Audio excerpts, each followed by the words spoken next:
Annie Cops and welcome to my kitchen. Today we're going to be cooking with strawberries, one of my all-time favorites, and I think you like them too.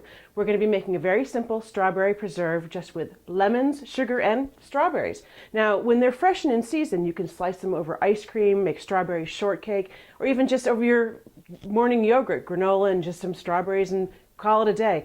But in the middle of January, when you really want to remember what summer felt like, that warm air on your skin, you're going to want to have these preserves. Again, super easy. Strawberries, lemon, and some sugar. We're going to start with 2 pounds of strawberries that I've cut up, and I'll show you those in a second, and just the juice of 2 lemons. And remember, the way to get the juice out of a lemon is just to roll it a little bit, or you can pop it into your microwave for, I don't know, 20 seconds. And what that does is it breaks down the membranes so that juice can just come right out. So we're going to cut these in half. Okay, so we've got about 2 pounds of strawberries, and what we're going to do is we're going to hull them. Now, most people will just lop off the top of a strawberry, and what that does is all that white stuff in there, that's a little bit bitter. We don't want that for our strawberry jam. What we want is to dig in and twist, and then that way we're just getting the best parts of the strawberry. Then we want to slice it up, because really no one wants a big hunk of strawberry staring up at them from their slice of morning toast, into bite-sized pieces. Okay, so I've got a strainer over this pot, and we're going to cook the lemon and the the lemon and the sugar together, and just until the sugar melts. And as you can see, I'm doing this over the strainer so that all the seeds are caught.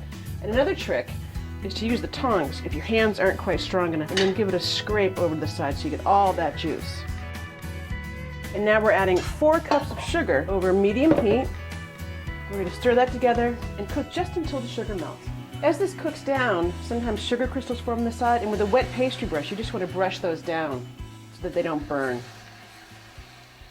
All right, now that the sugar has fully melted, we can add our strawberries. And again, this is 2 pounds of sliced, hulled strawberries.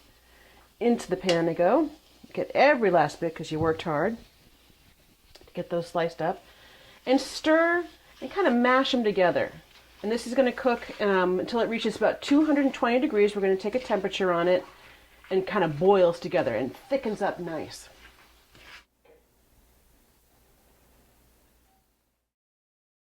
Okay, so there you have it. Now we're just going to put them in some glass jars. And I find that a wide mouth funnel is really helpful in this process. And you want to use pristinely clean glass jars for this. Here we go. Scoop her out and right into the jar.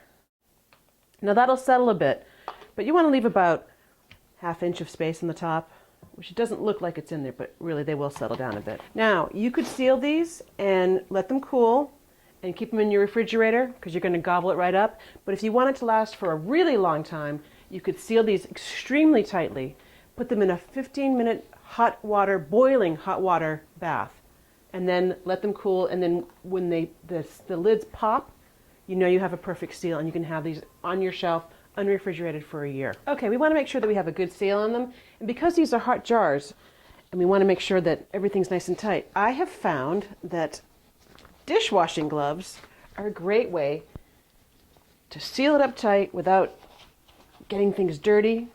Your hands, the lids, the jars, because again, these are pristinely clean and stuck together. Okay, so on goes the lid and the ring, and as tightly as you possibly can. And again, you could let this cool and keep it in your refrigerator, or you could process it in boiling water for 15 minutes, wait until it comes out, the lid pops, and you can store it on your shelf for up to a year.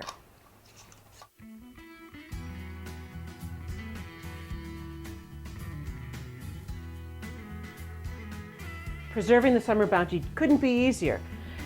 Doesn't matter whether it's summer or winter. One of my favorite breakfasts is goat cheese on toast with strawberry jam. Oh, that's good. For this recipe, canning and preserving tips, and a whole lot more, visit us at almanac.com.